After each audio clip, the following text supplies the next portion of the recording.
नमस्कार फ्रेंड्स आपण समस्त को आम दिव्यज्ञान ओडिया यूट्यूब चैनल को स्वागत। फ्रेंड्स आज आम जड़े नारी आउ खास कर रजस्वला भोग करता जड़े नारी शरीर में एपर किसी अद्भुत शक्ति गुड़िक विषय कहूँ जहाँ आप पूर्व केवे भी शुणी नथिबे। आउ सेही सब शक्ति गुड़िक भितर आम एपर भी किसी शक्ति विषय कहूँ जार कल्पना मत आपड़ कर। तेबे फ्रेंड्स संपूर्ण तथ्य जाना पूर्व आप जब एपर्यंत वीडियो गोटे लाइक टे करना तेबे जल्दी वीडियो गोटे लाइक करने सहित चैनल को आप प्रथम कर आसते चैनल को सब्सक्राइब कर पाखे बेल बटन को आप ऑल करके दबाई दिखाँ जहाद्वारा आपड़ी ज्ञानवर्धक वीडियो गुड़िक आगू मत देखा पाइपर। फ्रेंड्स कौन आप जानते कि प्रथम कर रजस्वला भोग कर जड़े नारीर अपरिष्कार कपड़ा को पोड़ी तार पाउंस को जदि अन्य कौन नारी खाए तेबे से नारीर अनेक संतान होता एपरिक बंध्यादोष भोग कर नारी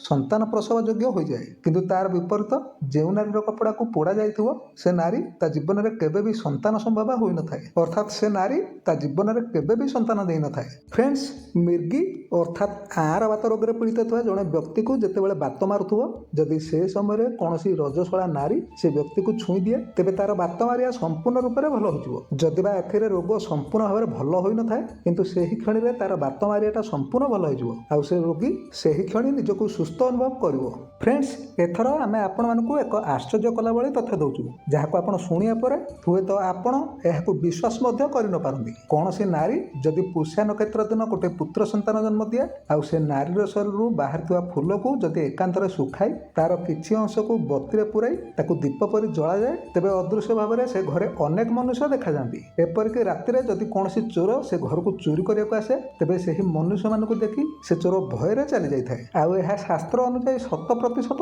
होता है। यह व्यतीत प्रथम करी जो नारी संतान जन्म करए जदि तार रक्त को नहीं अन्य कौन नारी निज शरीर में लेप कर दिए तेबे से नारी तार जीवन थिबा पर्यंत आउ केबे भी गर्भवती होई न थाए अर्थात से नारीर केबे भी गर्भ रही न थाए। फ्रेंड्स अत्यधिक प्रसन्न चित्रे थिबा कौन नारीर आखिरू जदि लुह बाहरी आसे आउ से लुह को चिंतार बुड़ी रही था कौन नारी जदि पी जाए तेबे तार प्रत्येक चिंता गुड़िक सही क्षण ही दूर होगा लगी था। यह छड़ा जदि कौन नारीर हाथ और गोड़र आंगुठी 6-6टी होता है कि गोटे हाथ कि गोटे गोड़र आंगुठी जदि 6-6टी होता है तेबे से नारी कौन पित्त रोग में पड़ता व्यक्ति को जदि छुई आउ से व्यक्ति उपर थू थू करे तेबे तार पित्त रोग गुड़िक संपूर्ण रूप से दूर हो जाए।